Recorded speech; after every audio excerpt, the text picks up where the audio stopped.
We are live. Baruch Hashem. Amazing.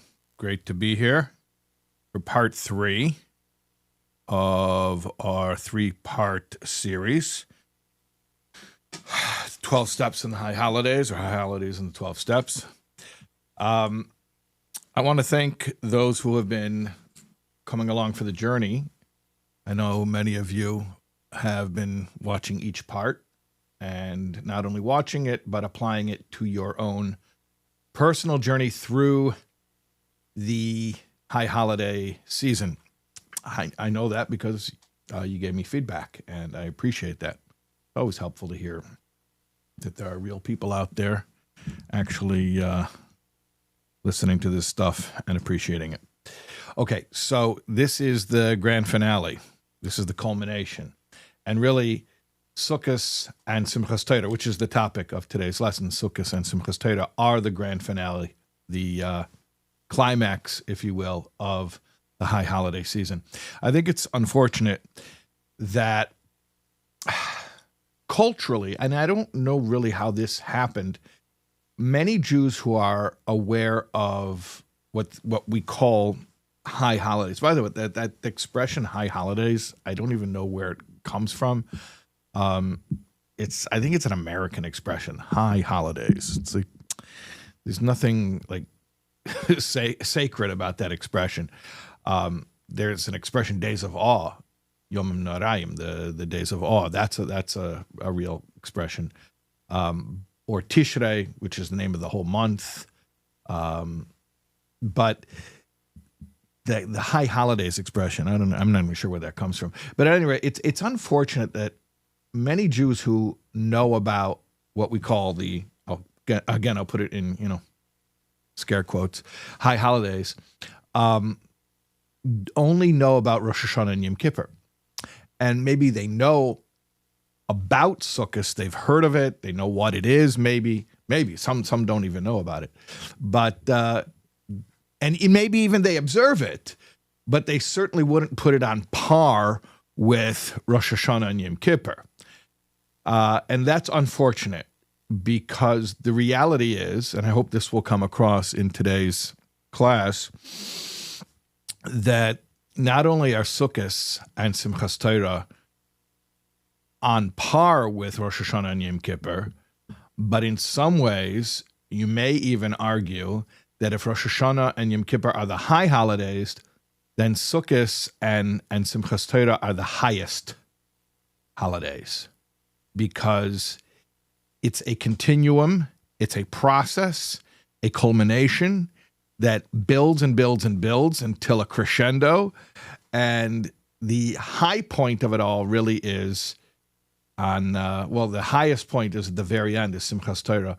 But we'll talk about that, and because I'm cognizant of the fact that for some people who are listening, they may not be intimately familiar with the flow of the Jewish holidays. So I'm going to start with real basics.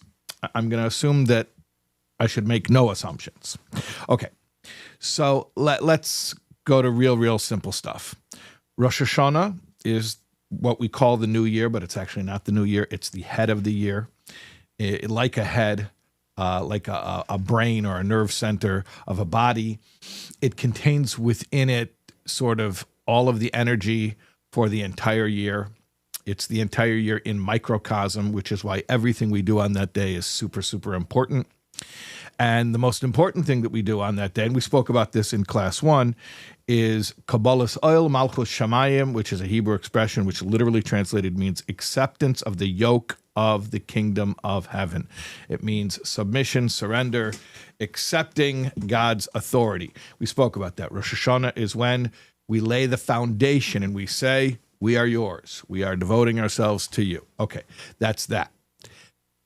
After that, 10 days later, and we have what's called the Atzeret Yemei HaTshuva, which literally means 10 days of penitence or 10 days of return. So on the 10th day of the month of Tishrei, the first day is Rosh Hashanah. On the 10th day is Yom Kippur, which literally means Day of Atonement.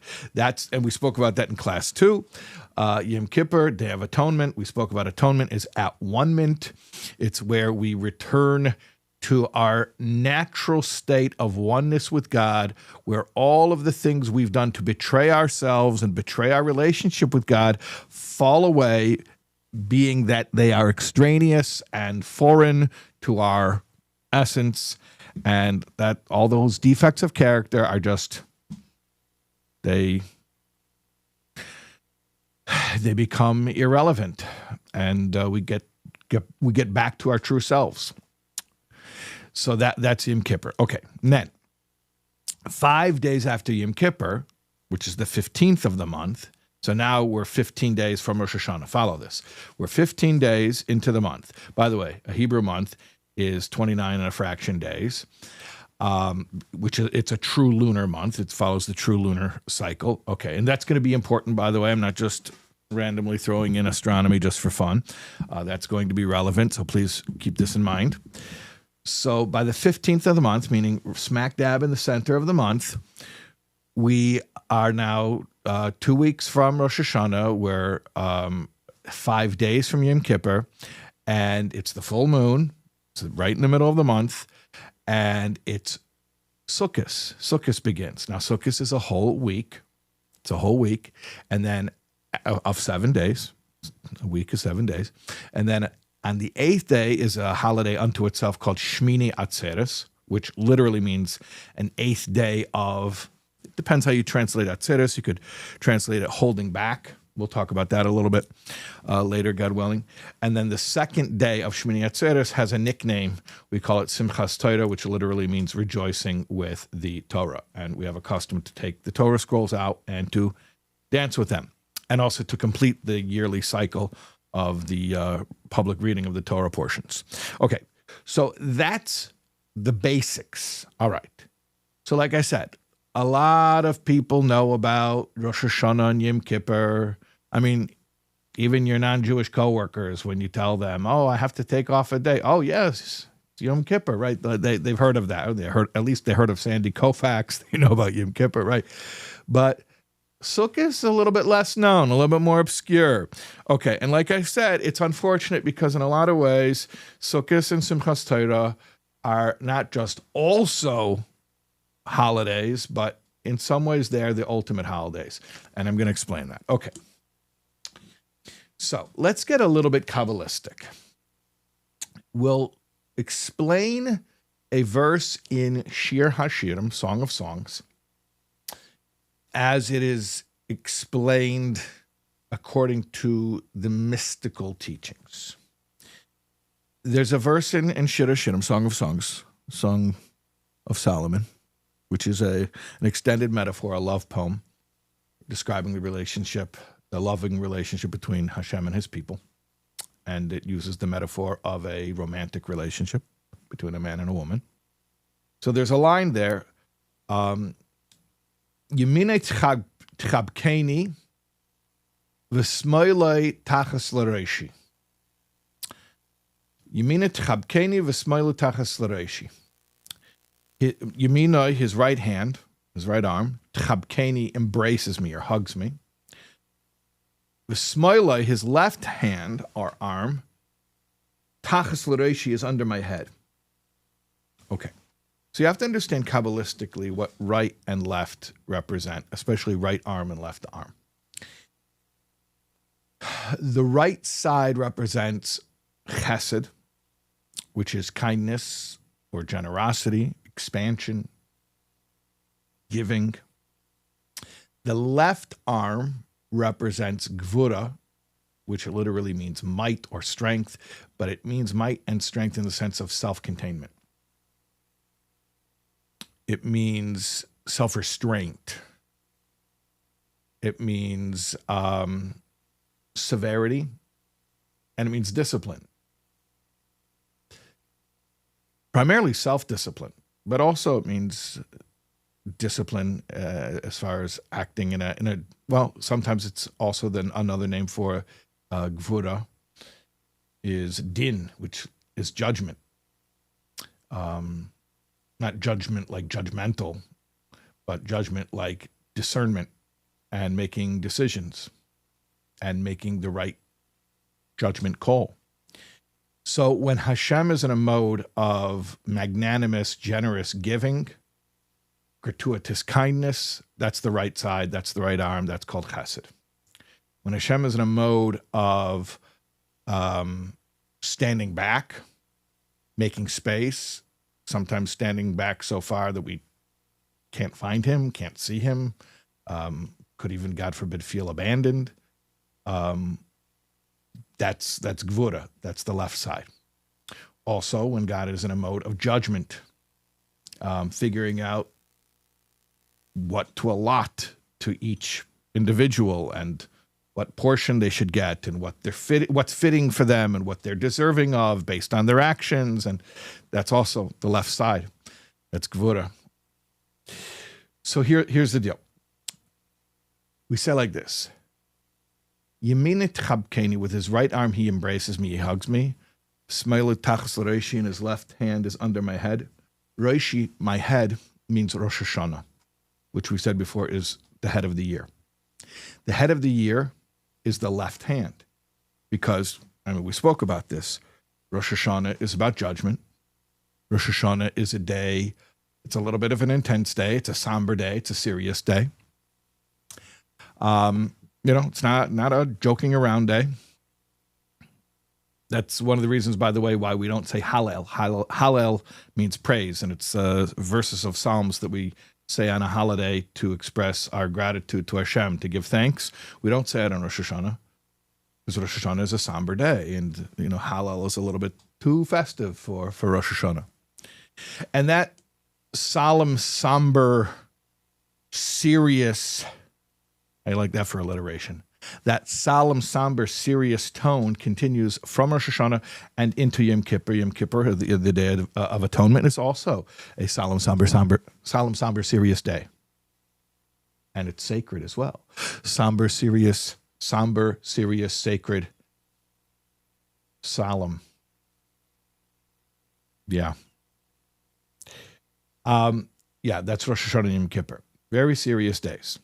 And serious stuff is happening because we know that everything that's going to happen for us in the coming year is allotted during those 10 days, both our material prosperity as well as our spiritual prosperity. Everything we'll be able to accomplish spiritually during the year is sort of allotted. It's deposited in the bank account, so to speak, during those 10 days between Rosh Hashanah and Yom Kippur. And then the rest of the year is just going to the ATM with the ATM card and taking a withdrawal from what was already deposited during those 10 days. Based on the judgment that's made. The Hashem makes a judgment during those 10 days based on our conduct during those 10 days. And that's it, So it's a serious time, a time of judgment. It's a time of, we're being super focused. I think I spoke about this, that on Rosh Hashanah, people are very, very careful about every word and about their conduct because, it's a time of big decisions being made, which is also connected to that idea of din, of judgment. Judgment means decisions. Hashem is making decisions for our fate for the year. Okay. Now, here's the thing. Sukkos and Simchas Torah are known as festive, happy, joyous days. In fact, we refer to it in our prayers as Zman Simchasenu, which literally means the time of our rejoicing. Zman means time, Simchasenu means our rejoicing. But here's the thing you have to understand. It's not that they're two opposites. Like you start the month with the serious days, and then you end the month with the happy days, and I guess they balance each other out. No, that would be incorrect. It's a continuum. One turns into the other. One turns into the other. So, again, going back to that verse from Song of Songs, Yemine tchabkeni, his right hand embraces me, hugs me. Right hand is chesed, is kindness, love, warmth, closeness. It hugs me. How does it hug me? When does it hug me? How it hugs me? Literally, there's a mitzvah called the Sukkah, that you go into and it surrounds you, it envelops you, and it hugs you. The Sukkah is a hug. When does it hug you? On the holiday called Sukkos, which means that structure called the Sukkah. So you see this? That verse in Song of Songs, as it's explained Kabbalistically, is talking about the process that we go through from the beginning of the month to the middle of the month. On the first day, Rosh Hashanah, the new year, serious judgment, serious praying and turning over a new leaf and making our intention to devote ourselves to Hashem very, very clear. Okay. Yom Kippur, continuing in that serious vector of atonement and letting all of our character defects fall away, and anything that interrupted our relationship with Hashem has to just become recognized as extraneous, as a self-betrayal, and it just, again, it falls away. Okay, serious stuff. But then what happens is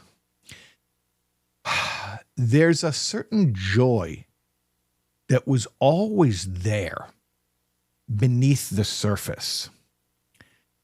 It just couldn't come out yet because we had serious business to attend to. But it was always there.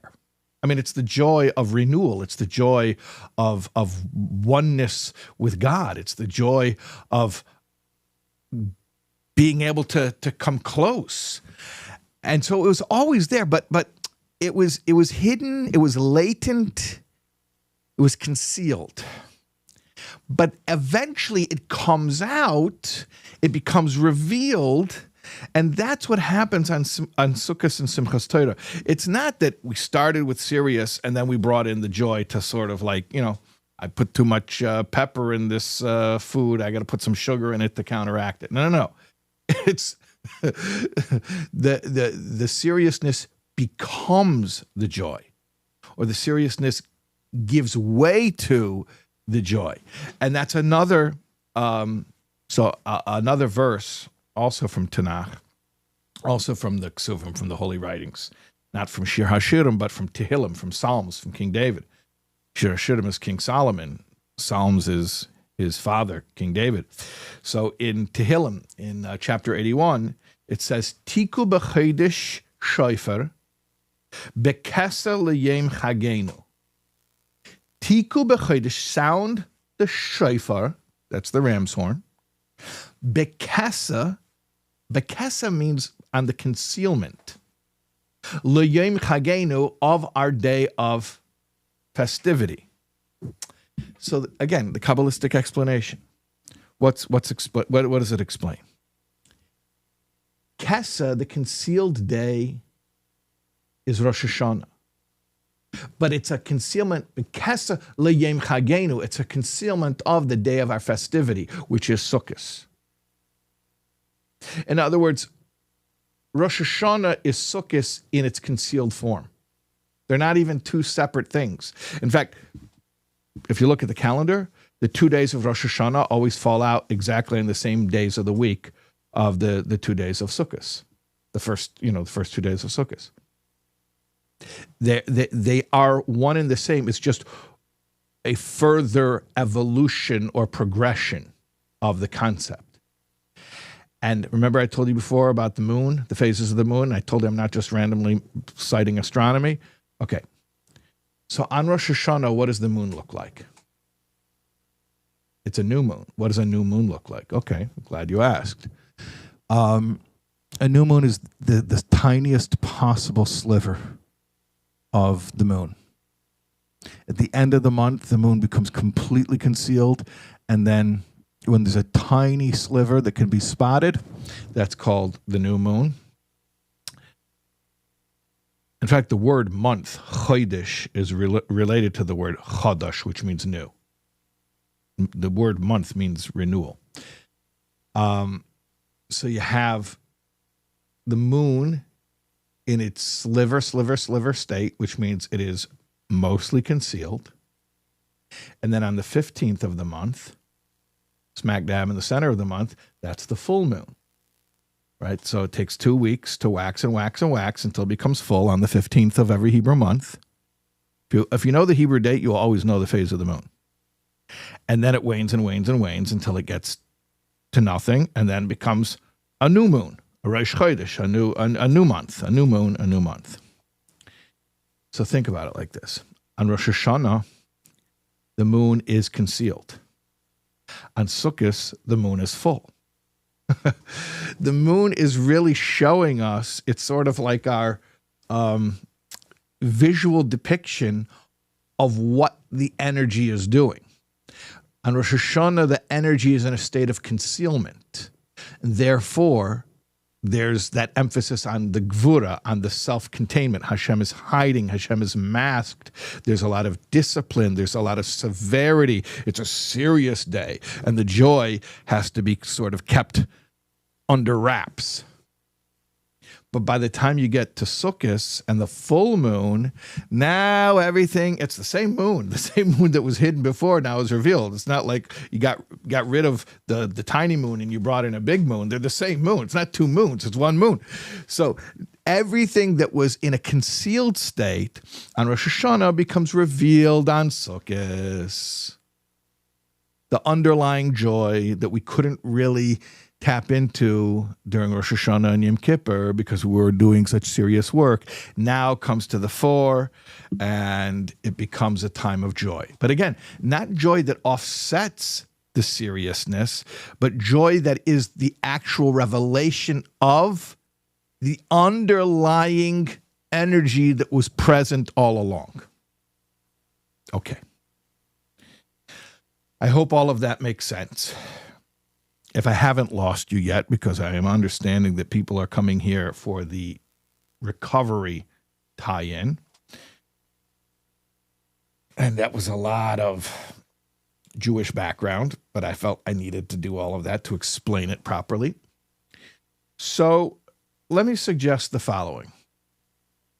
And of course, this is just my own thought. I didn't get this from anywhere. It's just what makes sense to me. And if something else makes sense to you, we don't even have to argue about it. We can just both have different understandings. Okay. Think about the step work. Think about it as a process. I mean, it really is a process because in step 12, it says having had a spiritual awakening as the result of these steps. So we know that step 12 is the culmination of the first 11 steps. It's telling us that there's a result that ensues from the previous 11 steps. So having had a spiritual awakening as the result of these steps, right? It's not just like step 12 came chronologically after the first 11 steps. Step 12 is the culmination of everything we did until then. One turns into the other. Okay. Well, you know, the first 11 steps, as opposed to the 12th step, you could call that the inner work, and the 12 steps, the outer work. What I mean by that is the first 11 steps is really about you, about looking inside. 12 steps about working with others. It's about sharing what was given to you. So think about that in terms of a process that starts with very introspective, serious, almost like personal, private work. But then if you do that long enough, it puts you back into life, into the midst of other people. And now it's about relationships. It's about interacting with other people. That's very, very similar to the flow that we do from Rosh Hashanah to Yom Kippur. If you think about the first 11 steps, especially the first 8 steps, I heard once someone who sponsored a lot of guys, and he said, you can literally do the first 8 steps without leaving your house, and that's probably a good thing. And what he meant was that when you're new in sobriety, you know, first of all, you may not be so up for dealing with the world, but also, you know, the world may not be ready to deal with you. So it's probably a good thing that you can basically sit on your couch and do the first 8 steps. Now, the 9th, that's where you actually go make amends, you're going to have to, if you have a phone, you may not even have to get off your couch. You may be able to call people, but you're going to start to interact with people. But for the first 8 steps, you don't have to interact with another human being except for one thing. In the 5th step, it does say that you're supposed to, whatever your bottom line from your 4th step, when you identify your character defects from your 4th step inventory, you're supposed to share that with another person. So, but your sponsor, or whoever you share, by the way, you don't have to share your 5th step with your sponsor. It could be your sponsor. It could be anyone. But they could come to your house, right? Ostensibly, if there's someone who's worthy of taking your 5th step, there's someone who would, accommodate that and come to your house. At any rate, the first 8 steps, you're not dealing with anyone except for whoever is listening to your 5th step. And then in the 9th step, you're only dealing with very select people, meaning the people you need to make amends to, the people who showed up on your 8th step. 10th step and 11th step, you're back to, basically prayer and inventory. So that's all introspective, internal work again. But it's when you get to the 12th step where you put out into the world. So it's a very interesting parallel. We start the high holiday season, Rosh Hashanah and Yom Kippur, in a very introspective state. We're looking inward, we're taking stock, we're taking inventory. It's really just between me and God. It's a very personal, intimate, spiritual thing. It's not about anyone else. But then by the time we get to the culmination of the high holidays, we get to Sukkos, the whole thing is about our relationship with other people. Because, you see, the Sukkah is not just, I mentioned to you before, it's the hug. Yemina tchabkeni, the right hand that embraces me. It's not just that you go into it, but because you go into it. And what do I mean you go into it? There are many mitzvahs that they go into you. What does that mean? A mitzvah that goes into you. Let's say eating kosher food. So you consume it. It goes into you, right? Or even a mitzvah that it doesn't go into you, but you pick it up. Like, let's say giving tzedakah, giving charity. So you pick up the money and give the money. So you're holding it. It's like you're wrapping around it. The sukkah is the mitzvah that it wraps around you. The opposite thing. So here's the deal. With the sukkah, it's not just that you go into it and it encompasses you and it envelops you. But because it envelops, it's a group experience. The sukkah is the great equalizer. Just like I'm in the sukkah, you're in the sukkah. And that's actually part of what makes it so joyous. Part of what makes, I told you, Sukkot is called Zman Simchasenu, the time of our joy. Part of what makes it so joyous is that it's the great equalizer. It's where we all go into the sukkah. And what do I mean with it's the great equalizer? What I mean is, if 10 of us are standing in the sukkah, we're all equally inside of the sukkah.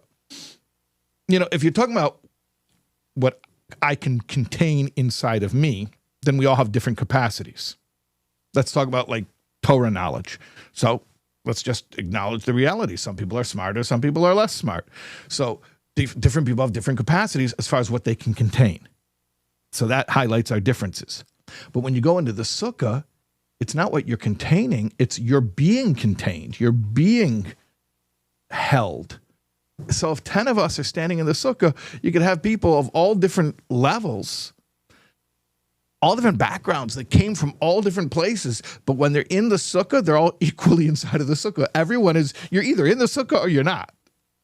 And so once you're in, every one of us, and it doesn't matter where you're standing in the sukkah, every one of us is equally held within that sacred space. So that's what I mean when I said the sukkah is the great equalizer. And that's why it's also the time of great joy, because the whole concept of joy is the idea of bonding with others. When we're into ourselves, when we're self-oriented, Even when it's a necessary, I'm not even talking about when we're self-oriented as a function of the disease that just wants to make us isolate. I'm saying even in a healthy way where it's part of our stock taking and we're working on ourselves, but that's serious stuff. Like I was saying, the first 11 steps is private stuff. You could do that all by yourself at home with nobody but you and your sponsor and whoever you need to make amends to. And it's sort of like a very serious thing. But by the time you're in step 12, where you're carrying the message, and the 12 steps says carry the message to other alcoholics. The original version Bill W. wrote was to carry the message to others without any qualification, without any limitation, just carry the message to everyone. Then they changed it. They said, you're biting off more than you could chew. Just limit it to carry the message to other alcoholics. But originally the idea was to carry the message to everyone. And so the idea is, once you get through that serious phase of introspection, now you're in that place of interconnectedness and bonding. And maybe for some of us, the first time we're really able to experience healthy bonding with other people. For many of us, until we have that spiritual experience as the result of these steps, we're not even capable of having healthy relationships because either we're using people or we're being used. That's very common. They say scratch an addict and you'll find a codependent, right? They sort of go hand in hand. So either we're being the user or we're being used. We're not really capable of genuine bonding. But then after you have the spiritual experience, now there's this incredible capacity to connect. And, when I was thinking about this, again, like I said, I'm making all this up. You could disagree with me, but I was thinking about how in chapter 2 of the big book, there is a solution. It talks about that feeling of connectedness that comes from having the common solution. And it highlights the idea that we are very different people. And we wouldn't normally, I'll read you the words. We come from many political, economic, and social and religious backgrounds. We're people who normally would not mix. That's just the fact, okay. But there exists among us a fellowship, a friendliness, and an understanding which is indescribably wonderful. And he gives us metaphor. It's a very powerful imagery here. We are like the passengers of a great liner. This is on page 17. We are like the passengers on a great liner. That means a ship. The moment after rescue from shipwreck, when camaraderie, joyousness, and democracy pervade the vessel from steerage to captain's table. Steerage is like the basic economy, and captain's table is like the first class. So there's this concept of, and then it says, the tremendous fact for every one of us is that we have discovered a common solution. Okay, common solution. So there's this concept of connectedness, oneness, equality, but that comes after having found and implemented the solution. So I wish more Jews understood that if you make a point of going to synagogue services on Rosh Hashanah and Yom Kippur, which is, pretty intense and serious, as it should be, that's how it's supposed to be, but please don't stop short. Finish the process and experience Sukkos. And when I say come to synagogue services on Sukkos, that's nice too. Yeah, you could do that too. But the main thing is go into a sukkah. Go into a sukkah. Enter into a sukkah. And do that mitzvah of being in a sukkah, which represents that idea of, the great equalizer that just contains all of us. And you can look around a sukkah very often. They say 2 Jews, 3 opinions, right? Like, we are people who would not mix. And sometimes you're in a sukkah and you're like, I can't talk politics with that guy. I can't talk religion with that guy. You can't even talk religion with him. You're both sitting in the sukkah. Trust me. 2 Jews, 3 opinions. I can't even talk religion with this guy, right? This guy I can't talk sports with, and this guy can't. But you know what? We're all sitting in the sukkah. We all have this common bond. And there's something so joyous about it. There's something. First of all, one of the great hallmarks of joy is that you get out of yourself. You transcend that state of separation that ego consciousness puts us into, and you kind of enter this selfless flow state where you're just trying to be helpful to others. You're available to connection. So again, the idea of Sukkos is the idea of joy, and it's the idea of being connected to others. And those two ideas are one and the same. Those two ideas are one and the same, because when are we in a state of joy is when we're out of ourselves and available to connect to others. And conversely, when we're available to connect to others, that's when we're in a state of joy. Okay, so that's one thing that I wanted to bring out. Now, there's another aspect of this as well that I think is important to contemplate on. And that is, the 12th step, so like we said, is having had a spiritual awakening as the result of these steps.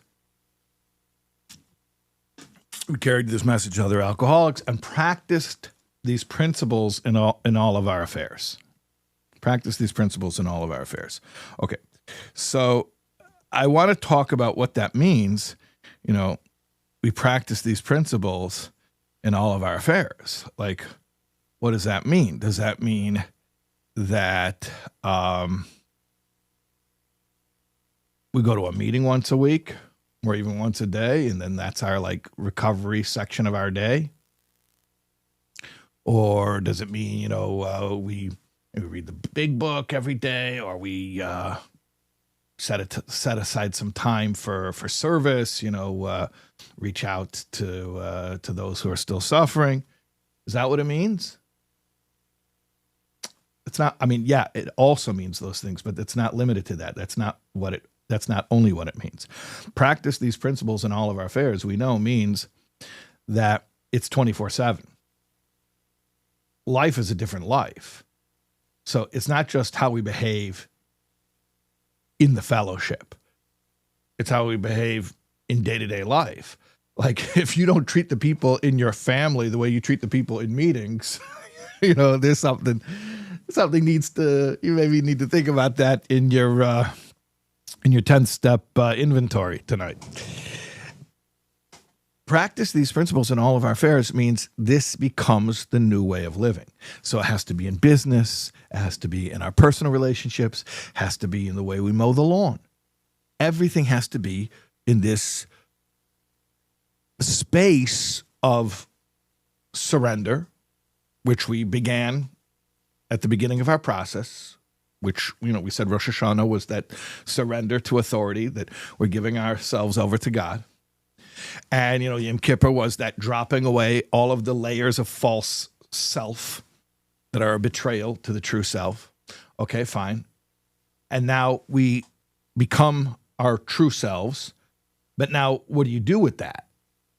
What do you do with that is you go and you live that. You go out into the world. Or like Bill W. said, we didn't get sober in order to go to meetings, right? So if it's just like this insulated little pod, then that's where recovery exists. No, that's not recovery. Recovery is we go out into the world. And yeah, maybe even go into inhospitable places. Maybe even go to places where, if your recovery is strong enough, you should be able to go to places where all of your triggers are. And I know this is a controversial opinion, but, I'm basing it on the big book that says that a person can go to a place where there's alcohol if he has good business being there. Good business being there means that he's there to be helpful.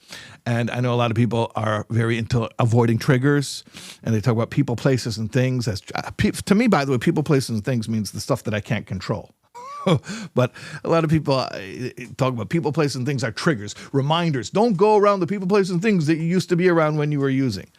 I say the guy who's got good recovery is the first guy who should go to those people, places, and things, and to really do teshuvah, to really show that. That's what teshuvah is, by the way. According to the Talmud, how do you know someone really repented? Is when he's in the same situation, the same circumstances, same opportunity, and he behaves differently. So, it doesn't mean that you're going to successfully carry the message, but at least you can do your part. Like imagine if Abby would have said, I can't hang around Bill Wilson. That guy's one of my biggest drinking buddies. I'm saying after Abby met Roland from the Oxford group and he got sober, imagine if he would say, I don't want to hang around Bill Wilson. That guy's a big booze hound. No, to the contrary, Abby said, that's the guy I'm going to go to. And he found him in his house on Clinton Street, and he met with him in the kitchen, and he carried the message to him, and eventually it took, right? So the idea is practice these principles in all of our affairs means not just in the rooms. Practice these principles in all of our affairs means in your day-to-day life, in areas that don't seem to have any connection to recovery, and even, this is what I'm trying to say, aspects of life that seem to be antithetical to recovery, that seem to be inhospitable to recovery. Obviously talk to your sponsor and see if you're strong enough for that, but ultimately sobriety is the ability to go anywhere that you have a purpose being, a real legitimate purpose. I don't mean a selfish purpose, a selfish agenda, but I mean where you're there to serve, where you're there to actually fulfill some type of purpose that makes you helpful to God or to God's children. And, it's not about avoiding triggers. Sobriety is not about avoiding triggers for the rest of your life. Sobriety is about being in that place where the obsession is removed. You're happy, joyous, and free. And now you can carry that message to places that, that need the message. And the places that need the message are usually not such nice places. But practice these principles in all of our affairs means that we can go to those places, okay? So here's the point that I wanted to make, is that what's cool about Sukkos is that not only, like I said before, it's a time of joy because it's a time of connecting, right? Like I said before, the Sukkah is the great equalizer. We all go into the Sukkah, and anyone who's standing there, great and small, is all equally contained within the Sukkah. So that's one aspect. But there's another aspect of the Sukkah, and that is that when you go into the Sukkah, anything you do there is a mitzvah. Because the mitzvah actually, as described in Torah, is to dwell there in the Sukkah, in the temporary hut, like your residence. What does that mean? That means anything you would normally do in your residence, if you do it in the Sukkah during the 7 days of Sukkot, is a mitzvah. So, like literally, if you would scroll on your phone and check your email, but you do that in the Sukkah, it's a mitzvah. If you want to hang out with your friend and, schmooze, you do it in the Sukkah, now it's a mitzvah. And especially the most archetypical example of dwelling in the Sukkah is eating. We consider eating to, because a person where you eat, that's where you're, where you keep your food. That's where you're tied to. And we're talking about you're not your higher self. We're talking about your basic functions. It's a very physical thing. It's a very mundane thing. But that's the whole point of it, is the mundane becomes sacred. So you want to have a cup of coffee, and instead of having a cup of coffee in the house, you go have the cup of coffee in the Sukkah. Now your cup of coffee became a mitzvah. The drinking the cup of coffee is a mitzvah. That's what I mean. Practice these principles in all of our affairs, that when you're in that space, everything you do is a spiritual experience. So spiritual experience isn't just prayer and meditation. Spiritual experience isn't just inventory. Spiritual experience isn't just even carrying the message. Spiritual experience is the way you drink your coffee in recovery. Spiritual experience is the way you check your email in recovery. The spiritual experience is when you sit and you chat with a friend and joke around in recovery, but it's in a different headspace and a different heart space, because the whole life is different. Or this is, what the big book calls the fourth dimension. Been rocketed into the fourth dimension. It's like a whole new way of living. whole new way of living. Yeah, so that's the incredible thing about Sukkos, is that by the time we get to that climax of the high holidays, or like I called it earlier, the highest holidays, we're literally practicing these principles in all of our affairs, because everything we do has now become sanctified. There's no compartmentalization. You can't say anymore, there's like the spiritual part of my life, and then there's the non-spiritual part of my life. There's no such thing. It's all encompassed. That's the symbolism of the sukkah, the encompassing.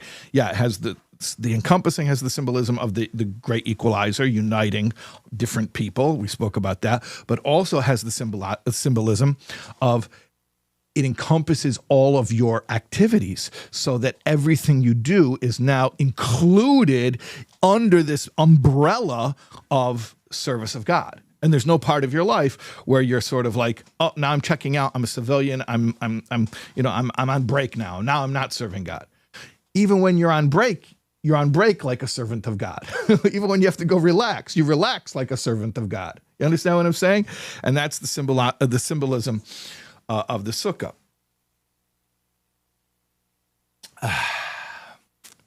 Now,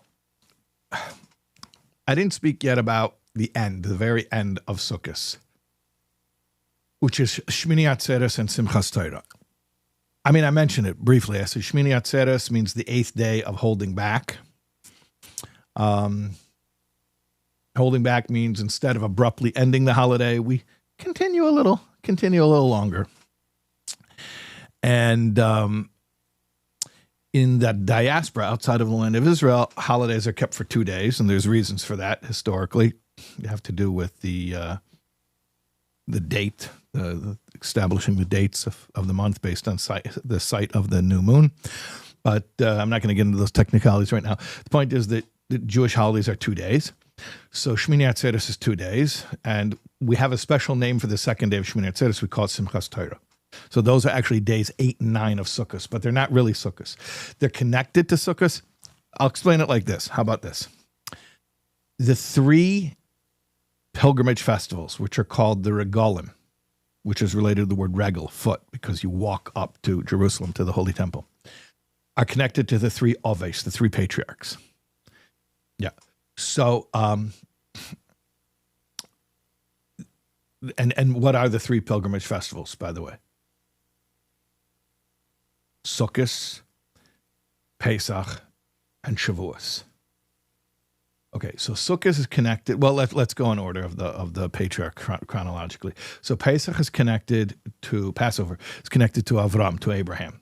This is actually an episode of where he's baking matzahs. When the angels come to visit him, he's baking matzahs. Okay, Shavuos is connected to Yitzchak, to Isaac, because Shavuos is the anniversary of the giving of the Torah at Sinai.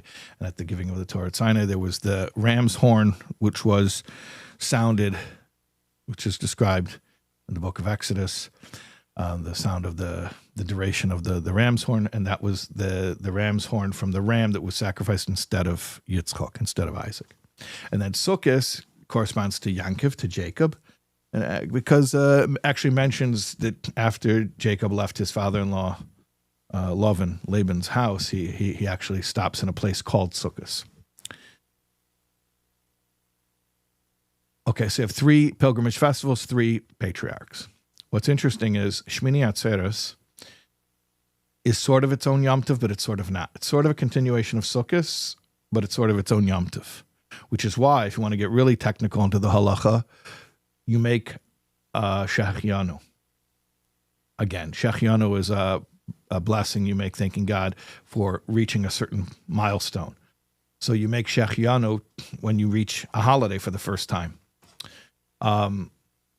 You don't make Shechianu every night of Sukkot because you already made it at the beginning of Sukkot. But Shemini Atzeret restarts it and you make a new Shechianu because it's a new holiday. Shemini Atzeret corresponds to Yosef HaTzadik, Joseph. Joseph is an interesting figure. He's not one of the 3 patriarchs because the patriarchs are 3. There's only 3, Abraham, Isaac, Jacob. But Joseph was a continuation of Yaakov, of Jacob, his father. Everything that happened to Jacob also happened to Joseph. He was hated by his brother. He had to leave home. He succeeded in the world. All the things that happened with Jacob happened to Joseph, but even on a grander scale. So Shemini Atzeret corresponds to Joseph. But also like Joseph really lived in the world. He lived in a metropolitan a capital, the administrative capital of Egypt. He lived in the Pharaoh's court, and he was involved in government. So he was really involved in day-to-day life. Jacob was as well. He was a shepherd. He was a businessman. He sold sheep and he made money. It says he became wealthy from that. But Joseph was he was in the middle of the thick of things. And so that's like how Sukkos, it brings us into the regular world, into day-to-day life. But then Shemini Atzeret totally, it's like, okay, now we're going to bring all of the spiritual energy that we've been receiving, and we began receiving it on Rosh Hashanah, and then on Yom Kippur, and then on Sukkos. But now, Shemini Atzeret and Simchas Torah, it's like now we're bringing it down and making it real. We're going to make it really, really real, because this is the end of the high holiday season, and we got to. Often it's compared to packing bags. That on Shemini Atzeret and Simchas Torah, you're packing your bags. You're packing your bags for the rest of the year until you get back to the high holidays again next year. So you got to pack up your bags. And how do you pack your bags on Shemini Atzeret and Simchas Torah? Through dancing. Through dancing. That is the avodah. That is the spiritual task at hand on those days, dancing. So not only is it Sukkos is a time of joy, like we said, Zman Simchasena, the time of our joy. But Shemini Atzeret Simchas Torah is even greater joy to the extent that we're dancing. Now we're dancing. Okay. Now, what's interesting is that although it's called Simchas Torah, the joy of the Torah, and we finish reading the Torah, we have the annual cycle where we read a Torah portion every Shabbos, and then we finish the Torah reading the very last verses of Deuteronomy, and then we come back and we start the first verses of Genesis, because once we finish, we start again. So we do this public reading where we finish the public reading of the Torah for the year, finish and re-begin. But then what we do is we put the Torah back in its decorative jacket, and we dance with it. And the famous question is asked, if it's a rejoicing over the Torah, why don't we just learn all day? We should just study Torah all day in a joyful way.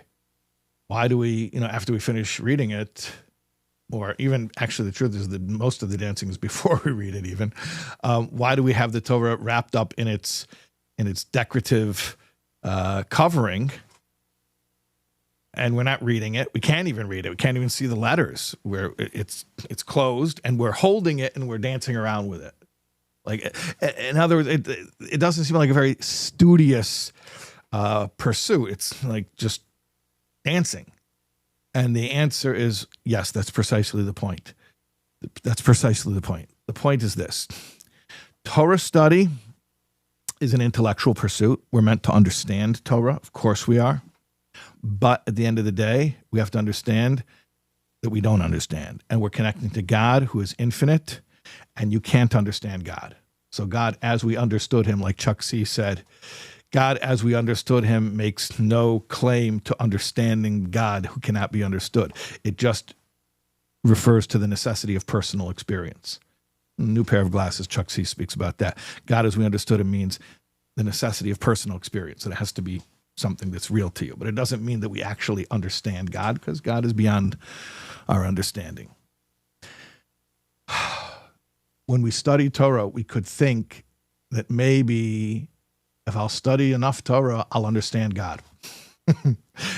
Okay, maybe not in my lifetime, but in theory, if you would give me 10 lifetimes, I'll eventually understand God. Or even if you'll give me 1,000,000 lifetimes, maybe eventually I'll understand God. We have to understand this. No.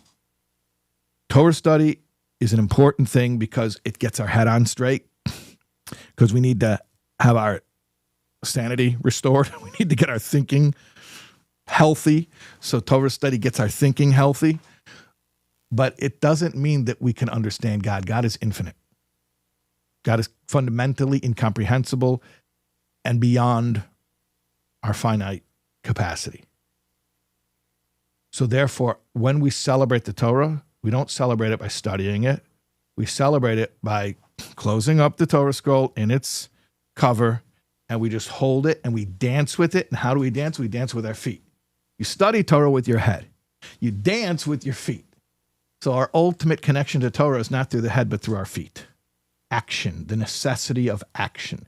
The humble admission that as much as we understand, and of course we try to understand as much as we can. Of course, it's important to understand. And God knows, if we're not filling our head with healthy spiritual stuff, we're going to fill our head with all types of crazy stuff. So it's important to fill our head with Torah study to make sure that our head is a safe place to be. But our ultimate connection to Hashem, even through Torah, is not with the head, it's with the feet. And that's what the dancing represents. So we realize that we know very little. We realize that at the end of the day, it's not about understanding. It's not about intellectualizing ourselves to God. As much as there's a lot of understanding that needs to be done and a lot of study that needs to be done, even in the book, in the big book, it talks about going to study religious texts. And in the 12 and 12, Bill W. talks about it. The world's libraries are full of religious wisdom. And of course we want to study. But ultimately, it's not with the head, it's with the feet. It's action. So the dancing in circles while we're holding the Torah in our arms represents that humble, simple commitment to put one foot in front of the other, literally, and take action. Take action. Yeah. Okay. So I wish everybody a joyous Zman Simchasenu, joyous time of our rejoicing. And no, that's not redundant, because as much as it's a time of our rejoicing, it can be a time of rejoicing, but it can be a really joyous time of rejoicing. And everyone understands what I mean by that. There's degrees of getting into it. And when I say degrees of getting into it, I literally mean getting into it. Don't forget, the main thing is you get into it. You go into that sukkah. You put your body, bring your body, and the rest will follow. Go into that sukkah and have a cup of coffee, have a Danish, chapa schmooze with your friend, and that will be practicing these principles in all of our affairs. Okay, so make sure to go into a sukkah. You want extra homework? I can give you. I don't have to shy away from extra homework. I can give you extra homework. The other thing you could do is shake the lulav, the 4 species, the 4 kinds. So you have the esrog, which looks like a lemon, but it's way more expensive, and the lulav, which is the date palm branch, and the hadassim, which are the myrtles, and the arovis, which are the willows.